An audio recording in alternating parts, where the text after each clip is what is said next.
Hi there guys, welcome back. So, massive breaking news. Saracens are relegated. They've chosen automatic relegation from the Premiership. And I'm recording this video straight away as soon as this broken, so apologies, there's no good backdrop, the lighting's not that great, but this is the biggest story ever in English domestic rugby, I would say, certainly in modern times. So, I'm going to give you my initial thoughts. I want to know your thoughts because this is just a massive story. It had been brewing for all day really. There'd been hints that this could happen. I wasn't sure. I thought it would end, at the end of the season we would see if they'd managed to get under the salary cap, but it's happened. They've chosen it. So let's have a look subjectively. Try and get rid of the emotion of this situation. First thought. I imagine that means all other Premiership clubs are now safe, that no one else is going to be relegated. A club like London Irish maybe is breathing a sigh of relief. But the key thing in this story as well is that Saracens chose to be relegated. They had two options. Full disclosure of all their accounts, of all their books, or just take the automatic relegation. And they took the second one. So what does that tell you? Well, we don't know exactly what it says, but there's a few options certainly. One, they didn't want any further scandal to get out. Maybe there was more dirty laundry that they would have had to wash in public, if you like.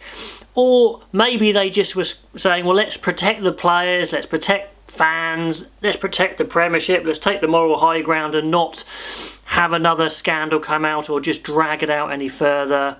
Or really, was it just there was no point? They knew, they tried.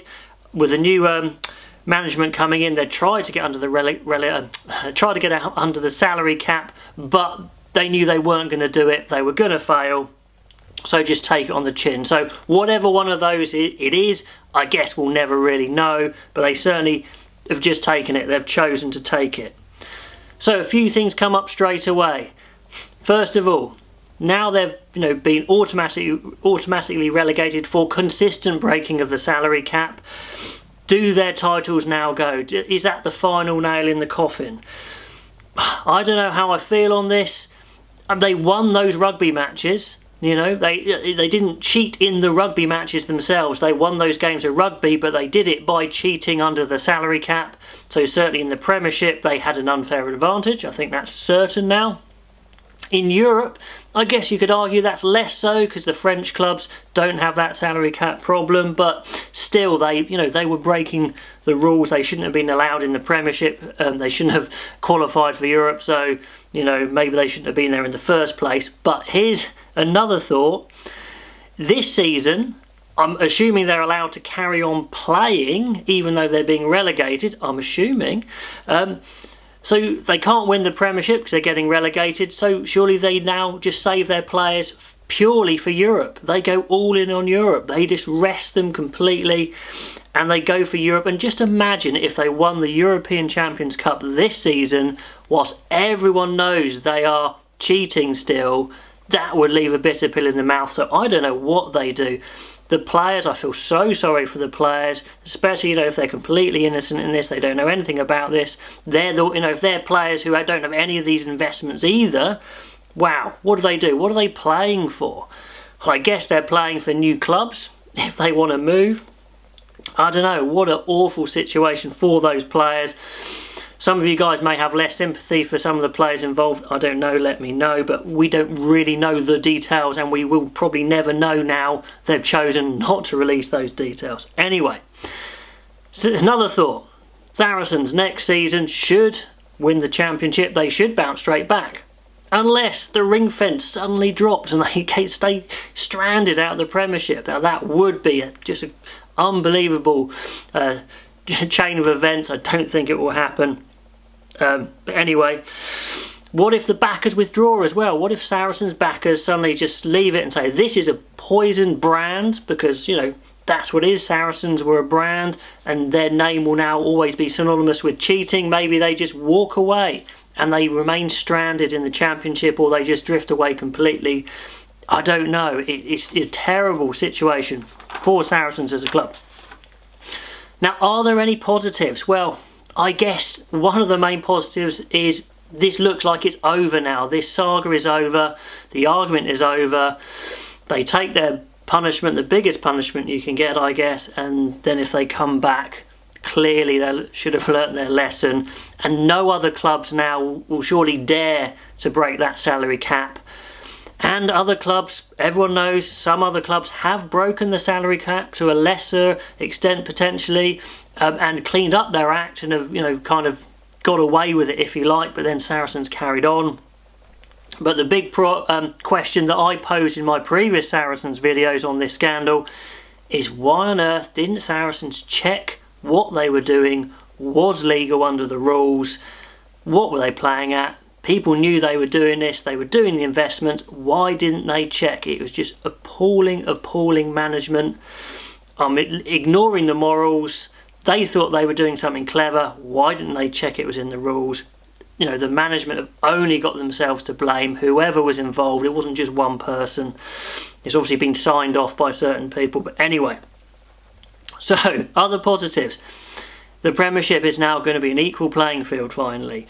All the other Premiership clubs should have a reasonable chance of winning the Premiership. Of course, if you can't spend up to the salary cap, then that's still an issue, but more clubs will now be in the mix because they'll be spending, more clubs are spending close to that salary cap, so it should be fair. And if we're looking for another positive, in Saracens now they're going to have to rely even more on young talent coming through, so maybe it will give even more chances to young English players. Not that they were bad at developing those English players anyway, but maybe that's another positive. But you've got to say there's a lot of negatives here. Saracens' great rugby achievements, because as a pure rugby term, those achievements were amazing. That amazing player development through their academies, all of that stuff, is it tarnished now? Are those players involved a bit tarnished as well? I hope not. Anyway, but it's huge. What's going to happen to these English players especially, who are going to leave Saracens? Because surely there's going to be a mass exodus. Who's going to stay with them? It'll be interesting to see how much loyalty there is, how many big stars will stay with Saracens in the Championship, because I think Saracens have been good to them, but have they been good to them now? And would they even be allowed to play for England in the Championship? Surely they could. They're English qualified. I can't see why not, but it's a question they're exploring. I know that's been explored earlier on before this had finally broken. Can they go to a new English club? Well, in theory, English clubs would love to have these big stars, but A, can they afford them? And B, is it too late? Have they made their spending commitments? They just can't fit them in because they're going to have to stay under salary cap now. And could we lose big English internationals overseas and then they wouldn't be picked? The likes of Mako, Billy, Farrell, George, Maritoje. If one or two or more of those guys go abroad for a year, you lose them for a year. I guess you say it's not a World Cup year. You can still be picked for the British and Irish Lions if you're playing abroad, but they wouldn't play for England that year. So that would be awful. Bit of a disaster. A lot of a disaster. But anyway, what a big story to break. I thought I'd get the video out as soon as I could, so apologies for the poor background and lighting, etc. But what is your opinion on this massive salary scandal? Saracens automatically relegated from the Premiership. Let me know what you think. And my next video hopefully will be a bit more cheery, getting back into the Six Nations. But until then, I will see you later.